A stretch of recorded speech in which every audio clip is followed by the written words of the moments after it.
Today is July the 5th. What did Jesus tell us to do? Let's find out together as we look through the Gospels.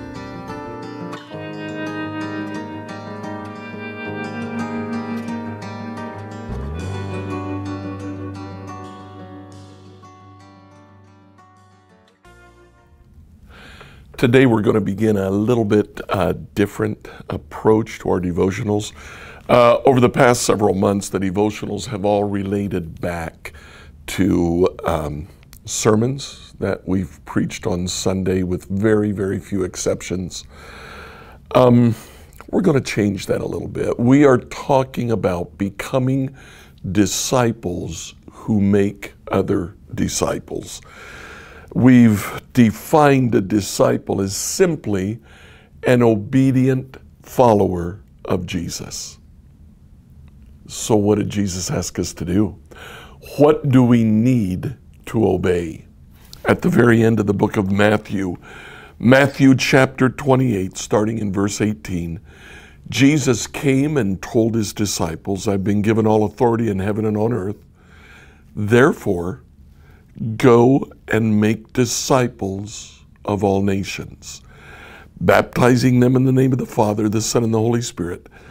Teach these new disciples to obey all the commands I've given you. And be sure of this, I'm with you always, even to the end of the age." In making disciples, we're told two things.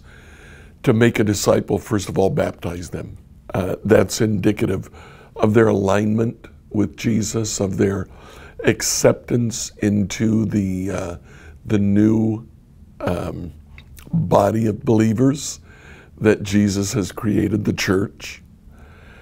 And then he says, teach them to obey everything that I've commanded you.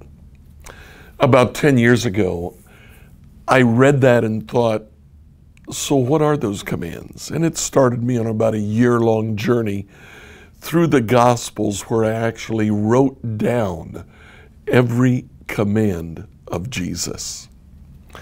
Now, some of the commands are repeated. You would think there would be a whole lot. Well, there's quite a few. There's over 70, 73 or 74. We may actually end up finding more as we go through this study together.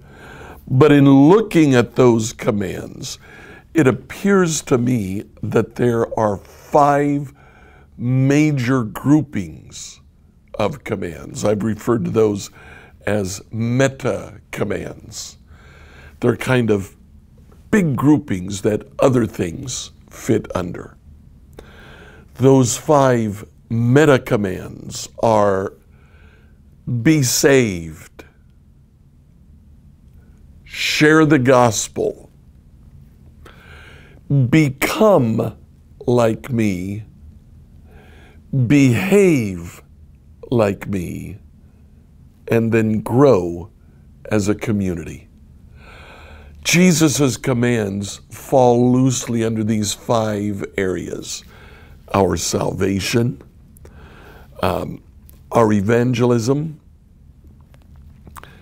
our character, our behavior, and our new community. We're going to spend the next month to a month and a half actually going through each one of these commands and seeing what it is that Jesus commands us to do. We're to obey that. That's what it means to be a disciple. So today, let me just ask you as we draw this to a close, are you prepared to obey Jesus' commands? Like, follow, and subscribe to this devotional on whatever platform you used to listen to it. Email your questions and comments to us at questions@becomehope.com. Tomorrow, we'll start the commands of Jesus, looking at what it means to follow